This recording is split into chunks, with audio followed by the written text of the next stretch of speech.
So please give a warm welcome to Max Richter. Hello, Max. Thank you very much for coming tonight to the Apple Store and to the. And I think let's go into detail now. I think is electronic music part of today's normal education at conservatory and university, or is it just a special part you have to do individually if you do studies in music? Well, I think to some extent the boundaries between traditional music education and electronic music have broken down. Our music language is very diverse now. As composers, obviously we're dealing with notes. Notes in whatever form we can get our hands on them, whether that's traditional instrumentation or whether that is electronic manipulation or electronic instruments, the computer. These things all flow together. Our musical culture is joining up. Oh. So you're doing, on the one hand, some non-electronic music, as for instance, some pieces for Hilary Hahn, as for instance, the violinist on her album in 27 pieces. Sure. And you do the electronic music things as the Recomposed Vivaldi project. Is there any big difference between tackling those two ways of composition? For me, not. I mean, I've always had an interest very broadly. Obviously, my initial training is in classical music. Right now I'm writing an orchestral ballet. I did an opera a couple of years ago, and this is very much part of what I do and central to what I do. On the other hand, as composers have always done, I'm looking for new tools, new ways of speaking. The composers drove the expansion of the orchestra, the extension of the piano keyboard, new instrumentation, new colors. We're always looking for that. So this is, they're one and the same. They flow together in my world. Ah, okay.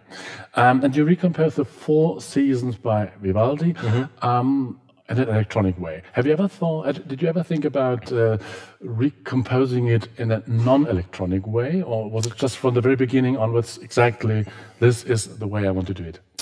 Well, it is electronic and it's also not electronic. In a way, I take the analogy of a remix. It's a remix using all those sculptural processes that remixers can bring to audio material in the computer. Time stretching, looping, cutting and pasting, recontextualizing. But I did all of those things on paper. So moving the actual notes around, manipulating that material in a kind of sculptural way. And a lot of that is played by the acoustic instruments. There is also post-production in the record, and there's also live electronics in the record. But these things, they fuse together into this kind of hybrid language. So yes, it is electronic music, but it's also acoustic music. It's difficult to talk about it exactly, to pinpoint where these things cross over. But that's the language. Yeah. But meaning that, but saying that you have used a score, or you prepared a score for that, that means that also other ensembles, other people can use this and replay this. Absolutely. Yeah, it's a repertoire work now. That is good. Yeah, okay. There is a document start to finish, a score start to finish of Recomposed. Yeah. And will the new works we are just about to compose, is this again the same style, doing some recomposing or doing something totally new? No, Recomposed for me was an experiment, and it came out of a sort of emotional response to the Vivaldi original. It's a very special case for me. I fell in love with the Vivaldi original when I was a child. And was enchanted by this beautiful music. But then over the years, I heard it a lot in contexts which didn't make sense to me, ringtones, elevators, shopping centers. And I fell out of love. And for me that was a loss, because on the one hand I could understand still intellectually as a musician that this was great material, but I kind of hated it. So for me this is an emotional response to try and rediscover the piece. It's like, if you make the same drive through a beautiful landscape every day to your office, you don't see the landscape after a while. And this was my problem. So I've taken a detour through this landscape, tried to find a new way through it, to try and rediscover it. And what was exactly the turning point for the hating part to the real loving part of the piece? Well, when funnily enough, like all of us, I do hear it from time to time walking around, probably most days, honestly, I'll hear some little thing. And recently I was watching the television or something, and I saw a sequence of Venice, la la la, and of course there it is. And I thought, well, that's wonderful music, and I was enchanted again, having gone through this process. So yes, I've sort of fallen back in love with it, and I'm very pleased about that. I think recomposing as a technique of composition is nothing particularly new to the world of music, because I know from former times that, for instance, composers of the Baroque period, they used it in a way of a so-called parody style, as for instance Handel, Bach, and all those kind. And later the bel canto composers, as for instance Rossini, Bellini, said that they used it in a different way. But what is the main difference between this way of parody style and the recomposing of nowadays? Well, first of all, we should say that, referring to other existing music is, certainly 1,000 years old in Western art music. It's almost some of the first recorded bits of music are commentaries on other music. And I think that's a very natural human instinct, as musicians. We are musicians because we love pre-existing music. That's natural. And I think you find that all over our culture. And of course, within music history, Vivaldi, recomposed, as we could use this word now, his own music, other people's music, as did Bach, as did probably every composer since then, actually. More recent examples are, for example, Stravinsky's recompositions, Pulcinella, or, it's everywhere, So this is a process which is very central to music tradition. We're using the word recomposed. It comes from a pre-existing series, which DG had, called Recomposed, where they'd invited people to remix original recordings. So that's where that particular word for this process comes from. And was Vivaldi, from the very beginning onwards, the chosen composer, or did you think about different composers to recompose? And if so, what made you choose finally Vivaldi, please? Well, the thing is for me is that I don't really have that same emotional feeling about any other work. Oh, really? Because the thing is, the Vivaldi, it just is everywhere. It's everywhere, and probably hardly another work is as much played and just around in our world. So really that was the emotional sort of starting point for me. I haven't felt that way about anything else. So really it was the Vivaldi or nothing for me. Okay. And has this a one-off project now, or will there be some kind of come on, some more projects? Son of Recomposed.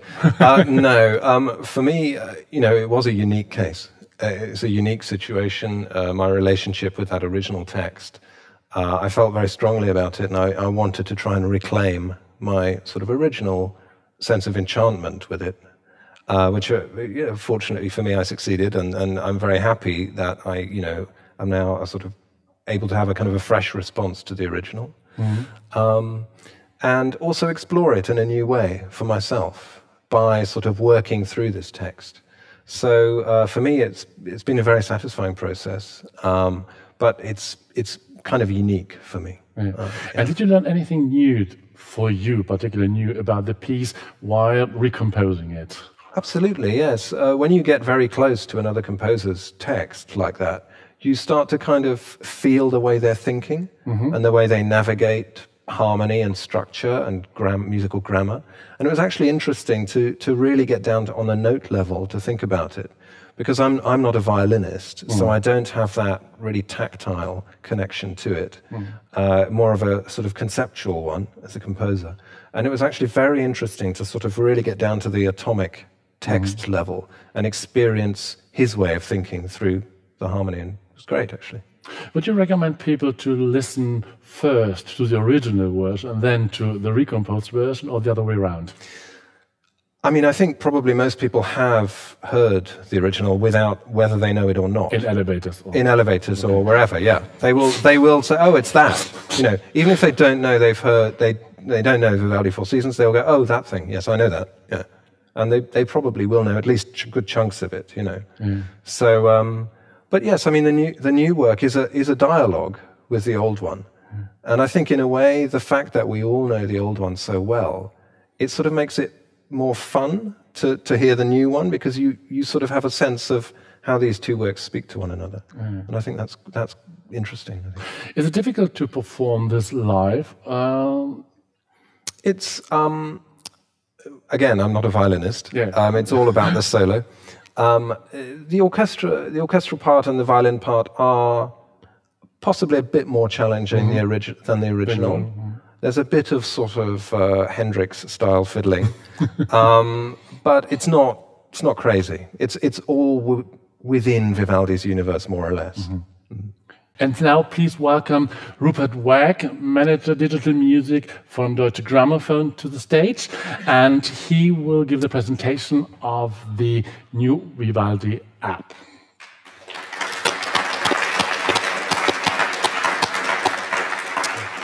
Hi. Thanks, Andreas. I'm delighted to come here and give a presentation of a few minutes of our app. It's an app that Deutsche Grammophon has made with our partner, TouchPress. TouchPress, of course, is the renowned UK app producer who specialises in cultural and educational apps. So imagine for a moment we are back in the CD era. This app is an ordinary traditional concept album. The concept, Vivaldi's Four Seasons. Here's the cover. On the left, we have Trevor Pinnock's recording on original instruments with his English concert ensemble from 1981. And on the right, we have Max Richter's Recomposed with Daniel Hope as soloist. Below, we have an ordinary CD booklet text explaining the concept. And the digital guy, that's me, he can go and do something else, can go home. Not a bit of it. The iPad app format is a dream for companies like Deutsche Grammophon and TouchPress to join the revolutionizing of the presentation of music playback and explanation into an experience that, with multimedia, is both visual and interactive. So let's move to the story section now. So text is still the backbone of this section, but we've enriched it with musical audio excerpts and, as you can see, video commentary. The lady that you see there is Susie Klein. She is a BBC classical music presenter from the UK, and she is our spokesperson for the original, the Vivaldi's Four Seasons original, in this app. And Max Richter very kindly became the spokesperson for Recomposed. They are ably supported by two further DG artists, namely Avi Avital, a mandolin player with much experience of Vivaldi, and of course Daniel Hope, the soloist in Recomposed, who also has a great deal of experience of Vivaldi's Four Seasons, having played it all his life. So let's dive in and hear and relish some of the infectious charisma of Susie Klein as she explains Vivaldi, the composer. I think Vivaldi is a stunningly modern composer. I think given that we've made these kind of Four Seasons some kind of sugary confection, they're somehow packed up in history and they belong there and they are the olden days of music. They're absolutely not. They are using some of the most contemporary compositional processes there are. So Vivaldi will take tiny fragmentary ideas, little tiny cells of melodic or harmonic material, and he plays around with them in a way that absolutely a contemporary composer would. So he loops them, he turns them backwards, he turns them upside down. I thought she was talking about Max Richter there for a moment. Let's go and see what she said. What she says now about Max Richter, not Max Richter, of course, about Vivaldi, the man. Vivaldi as a man is an interesting one, because we know virtually nothing. But we do know a great deal of conjecture. And her infectious comments carrying on, her charismatic comments carrying on now tell us about the anecdotal evidence behind that conjecture. But we don't have time for it. And I want to take you on now to the most important section of the story, which is the two analyses of the two works. So first of all, let's hear Susie Klein talk about the movement that I've chosen to as an exemplary movement, the Winter 2. The second movement of Winter is the Schadenfreude moment. This is where you're sitting inside, you're very nicely warm, and you're very pleased that everybody else outside is sitting in the rain. It's not enough to be warm and dry, you have to know everybody else is stuck out there in the rain. And he does this gorgeous thing, which is, it's not the kind of rain we heard earlier. It's not violent, aggressive rain. It's the rain that runs down the roof and drips off the guttering. And he does it with these little pizzicato plucked moments in the strings. It's, again, a very simple device, but it sounds more like rain dripping off a gutter than anything else you could ever imagine. It's absolutely brilliantly realised through the simplest musical means. So let's hear a little bit of that music.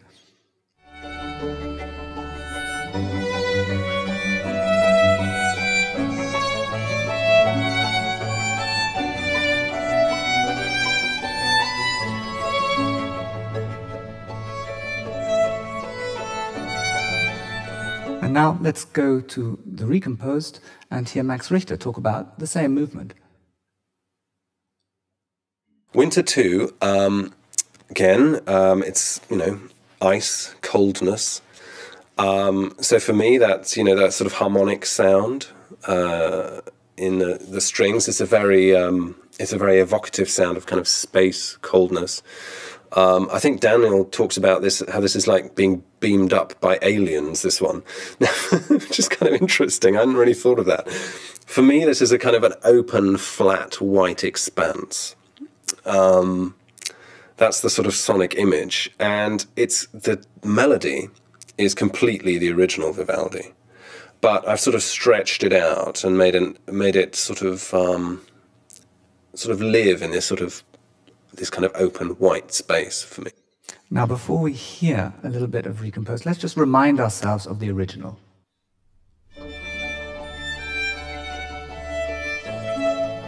Okay, and now we can move back to Recomposed.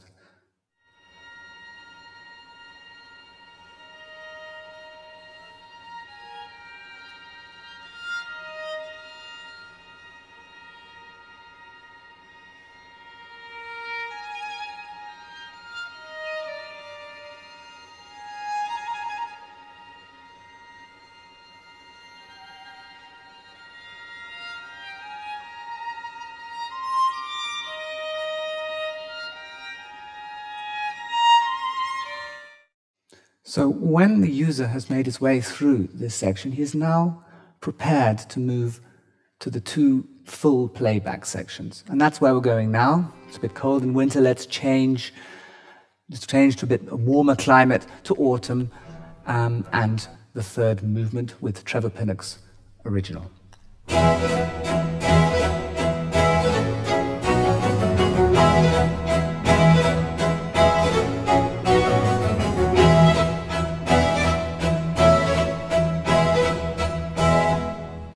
Right, well, everything you can see here is synchronized to music playback. Now, I'll start at the bottom. First of all, we have the score, which is courtesy of Schott Music Group, their label Eulenburg. That's the label that produced these wonderful yellow pocket scores that we all knew from being students. And above that, then, we have the choice of either the sonnets, the relevant line from the sonnet, or the relevant part of a running analytical commentary. And above that, we have Touchpress's revolutionary beat map. Now, this beat map does several things. It says how many instruments, which instruments, where are they seated in relation to each other, and above all, when are they playing? And you get that by their pulsing in time to the music, indeed in time to their own particular performance in the music. Now, a word here on the basso continuo group. They're at the bottom line of the score, and this is a lovely Baroque tradition where these musicians are allowed to decide themselves who's going to play tonight. It may have had something to do with availability, but nowadays they have the ability to say not only who's playing tonight, but also who is playing when. And that's why in the score there is no differentiation, there is no markings as to which instrument should play when. They decide themselves. Now, Trevor Pinnock, in this recording, decided on 6 instruments. Obviously, he's there himself, at the harpsichord leading the entire ensemble, but there's then 2 cellos, there's the precursor of the double bass called a violone. We're in period instruments here.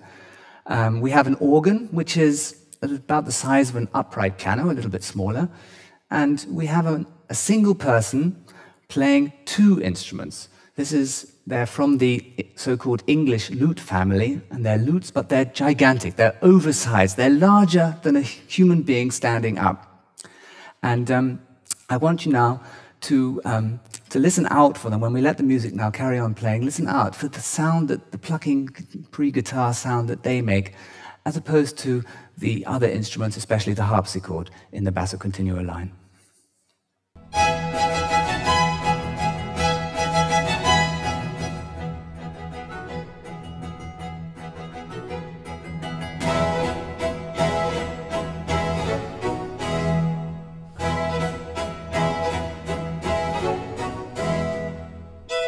Okay, let's move on now to Max Richter's Recomposed and see that. So, Autumn 3.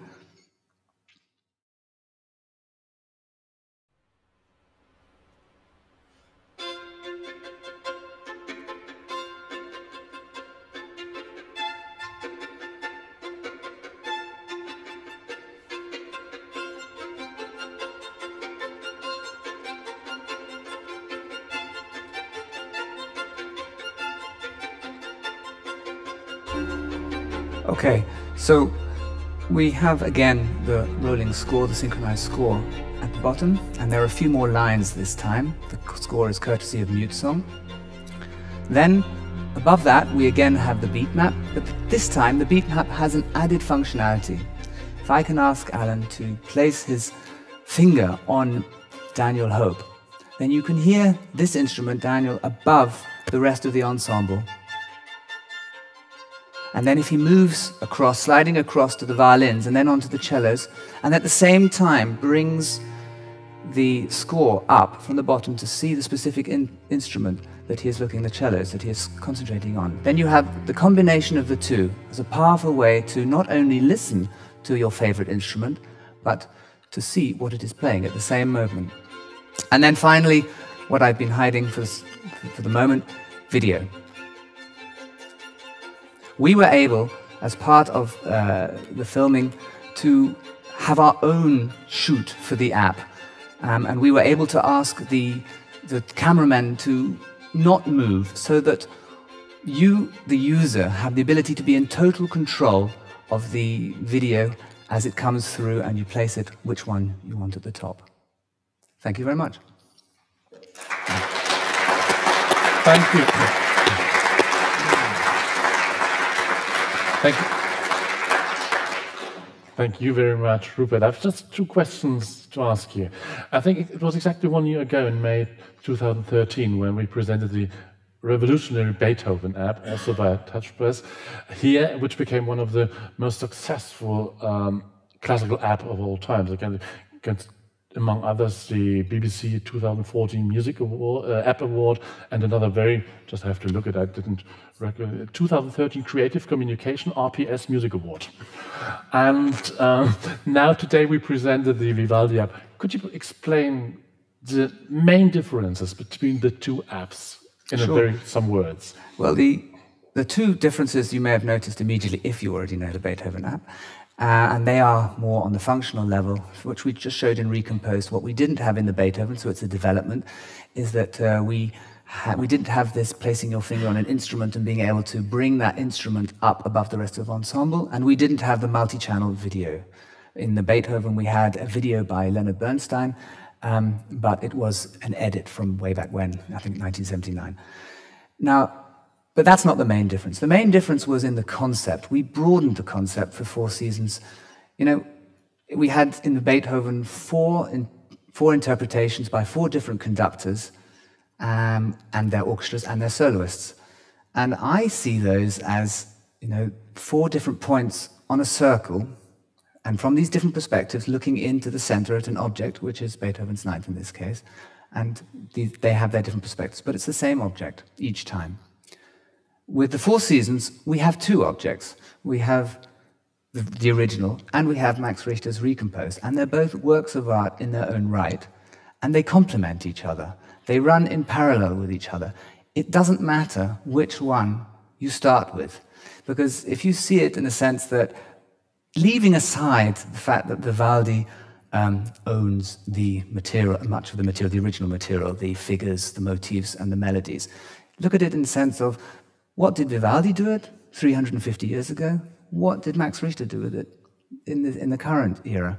And so it doesn't matter where you start, whether you start with Max Richter and see, okay, from there now I know what Vivaldi did, or vice versa. So I think this complementary of 2 different pieces of art, but sharing the same original material, was a very great difference and a very exciting one. This makes us very curious about the next project to come, which features will be then addition to this kind of presentation. But I think, let me ask one more provocative question. Do you think that one day in the future, all releases of the Deutsche Grammophon label will become in a way of an app? No. And yes. I'll start with no first. No, in the sense that we've already developed the app from the Beethoven 9 to the Four Seasons. And who knows where we will be in 2 or 3 apps' time. Yes, in the sense that I think that those areas of the app, the functionalities that you've seen today that are successful, that we see from the statistics that people enjoy and use, they will make their way into the future app products. But I also don't think that the app is going to be the way alone that people will consume classical music, will listen to classical music in the future, because it's about a number of different platforms. There's radio, there's PC, there's smartphones, and there's tablets. And we're going to need to, and already are, developing formats for each of these. And I think what is in the app, the successful parts of the app, we'll take those and see which we can bring into which device. And it's not only about the device, it's about the operating system on those devices, because they have different capabilities, and the iPad app simply can do a great deal more than Android at the moment. So that's where we are, and we're looking forward to the future. This is a very Solomonic answer, to be honest, and I think it's very good for the albums of the conservative CD album lovers as well as for the digital music lovers. I think it's a very, very interesting conclusion of this talk. Thank you very much to Max Richter. Thank you very much to Rupert. I think you now feel free to ask your questions. I think we have microphones in the hall that will, whenever you raise your hands, I will... Oh, that's one. Dear Max, I can understand. I like it very much, you know. I can understand your feelings when you dived into the notes of Vivaldi. I know this process myself. Thank you. It's really great, and it's to love it. But how do you feel about the sometimes very harsh comments on the internet? I mean, the sort of flippant answer is I wouldn't be doing my job unless I was getting those comments. But more seriously, I mean, it's you know, music isn't a dictatorship. There are a million ways to enjoy it. This was a personal project for me, and I did it out of a feeling of affection for the original piece, and a way to reconnect with it on a personal level. I can't take responsibility for whether people like it or not, and some people do like it and some people don't. So. Other questions? Yeah. I'd like to ask about the app and whether it works also on a MacBook or does it work only on an iPad? Well, very interestingly, what Apple announced in the last couple of days at the conference this week was the fact that they would like their Macs to work more closely with their operating systems on the mobile devices. And that's the reason that, because they don't work so closely together for the moment, that we haven't yet but we haven't yet got taken the step to make this app work on Mac computers. No, but TouchPress have made one or two of their apps for Mac. I think the Elements is also for MacBook. So we know how to do it, or the partnership Deutsche Grammophon TouchPress knows how to do it, and when we feel there's good enough reason, and when it's easier, we'll definitely do it. Okay, then thank you again very much.